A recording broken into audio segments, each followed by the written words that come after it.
ప్రభువునందు నాకు అత్యంత ప్రియమైనటువంటి వాళ్ళారా, మన ప్రభువును రక్షకుడైనటువంటి యేసుక్రీస్తు వారి యొక్క శుభనామంలో మీ అందరికీ నా హృదయపూర్వకమైన శుభములు వందనములు తెలియజేస్తున్నాను. ఉదయకాల సమయంలో దేవుని వాక్యాన్ని ధ్యానం చేసుకుందాము.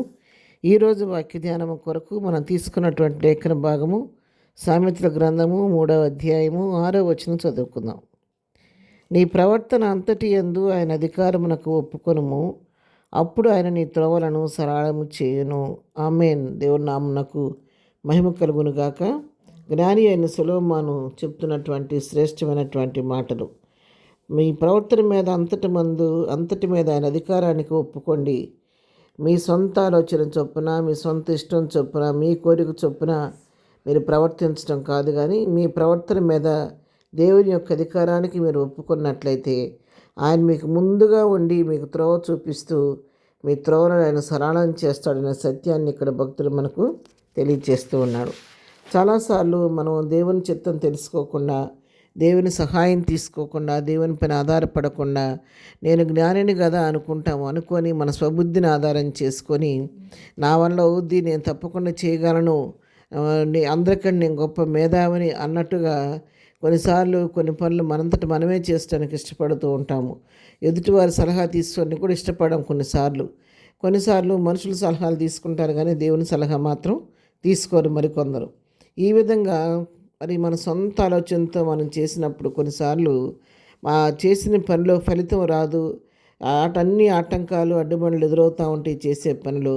అప్పుడు చాలా చిరాకు పడిపోతూ ఉంటాం. ఏ పని చేసినా అంతా ఇట్లాగే ఉంటుంది అని విసుగు చెందుతాం. కానీ ఆ విధంగా మరి అడ్డుగోడలు రాకోకుండా, ఆటంకాలు రాకుండా నీ చేసే పని మంచిగా జరగాలి, త్రోవ సరళంగా ఉండాలి అంటే మనం మన స్వశక్తి మీద ఆధారపడకుండా దేవుని మీద ఆధారపడాలి. దేవుని మీద ఆధారపడినప్పుడు మన ప్రవర్తన అంతటి అధికారాన్ని ఒప్పుకోవాలి. ప్రభువా, నా ఆలోచన కాదు, నా తలంపులు కాదు, నా ఉద్దేశం కాదు, నీ చిత్తానుసారంగా నీ ఆలోచన చొప్పున నడిపించు అని మనం ప్రభు చిత్తానికి అప్పగించి మనం ప్రార్థించడం నేర్చుకుంటే ఆయన తప్పకుండా ఆయన జ్ఞానమైన దేవుడు కాబట్టి, బుద్ధి జ్ఞాన సర్వసంపదలు ఆయన యందే గుప్తములై ఉన్నాయి కాబట్టి, ఆయన మహాజ్ఞాని, భూత వర్తమాన భవిష్యత్ కాలాలు ఎరిగిన దేవుడు కాబట్టి నీ వెళ్ళే మార్గంలో నీకు భవిష్యత్తులో అది మేలుకరమైందో కీడుకరమైందో ఆయన ఎరిగిన దేవుడు కాబట్టి నీకు శ్రేష్టమైన మార్గాన్ని చూపిస్తాడు, శ్రేష్టమైన త్రోవలో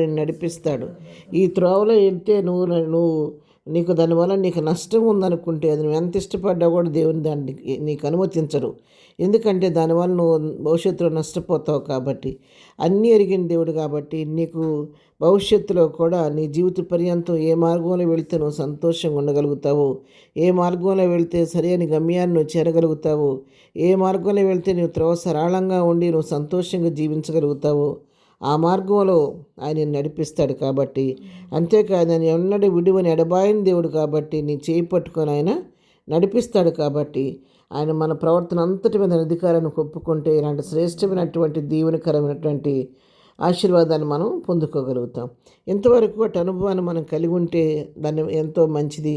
ఒకవేళ ఇంతవరకు దేవుని పైన ఆధారపడుకోకుండా మీ సొంత ఆలోచన చొప్పున చేసి విసిగిపోయి ఉన్నారేమో, ఒకవేళ మీ సొంత ఆలోచనతో చేసే ఏ పనిలో జయం పొందలేక ఈ విధంగా ఏ పని తలపెట్టిన అన్ని ఆటంకాలు ఎదురవుతున్నాయని చెప్పని చికాకుతో ఉన్నామేమో, ఒకవేళ ఉదయకాలం వాక్యం నీతోనే మాట్లాడుతుంది.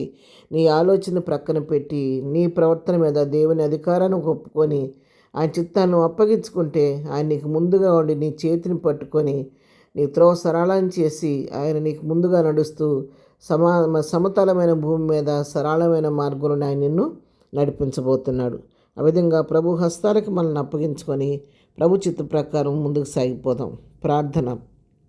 ప్రేమగాని తండ్రి, పరిశుద్ధ నీ పాదముల కొందనాలు. ఉదయకాలం మాకు ఇచ్చినటువంటి ఈ శ్రేష్టమైన వాక్య భాగాన్ని బట్టి నీ కొందనాలు. ప్రభా, మా ఆలోచన చొప్పున, మా ఇష్ట ప్రకారం, మా ఉద్దేశంతో, మా స్వబుద్ధిని ఆధారం చేసుకొని మేము సాగిపోవటం కాదు, కానీ ప్రభా మా ప్రవర్తన మీద నీ అధికారాన్ని ఒప్పుకొని మమ్మల్ని మేము నీకు అప్పగించుకొని ప్రభా నీ చిత్తానుసారంగా నీ అడుగుల జాడలో సాగిపోయే కృప మాకు దయచేయండి. ఈ దినం ప్రభా ఎవరైతే నిరాశ నిస్పృహల్లో ఉండి ఏ పని చేసినా జయం లేదు నాకని కృంగిపోయి ఉన్నారో అటువంటి వారిని ఆదరించండి. మీరు వారి పనిలో మీరు జయమిచ్చి ప్రభా వారికి సంతోషం కలుగు చేయండి ప్రభా, నీకు వందనాలు చెల్లించుకుంటున్నాం. కృప చూపించండి ప్రభా, నీకు వందనాలు తండ్రి, నీకు స్తోత్రాలు. మీరే సహాయం చేయండి. బిడ్డను మేము చేయి పని పాటలో తోడుగుండండి. రాకపోకల్లో క్షమం కలుగు చేయండి. మరి బర్త్డే మ్యారేజ్ చేసుకున్న బిడ్డలను దీవించండి, ఆశీర్వదించండి. బలహీనంగా ఉన్న వారిని ముట్టండి, స్వస్థపరచండి. ప్రతి వారి పట్టణ కృప విస్తరింప చేయమని, ఇద్దరు దేవుళ్ళ నింపు నడిపించమని యేసునామములో ప్రార్థించండి పొందుకొని ఉన్నాము తండ్రి. ఆమెన్. ప్రభు కృప సదాకాలమునందరికీ తోడే నడిపించును గాక. ఆమెన్.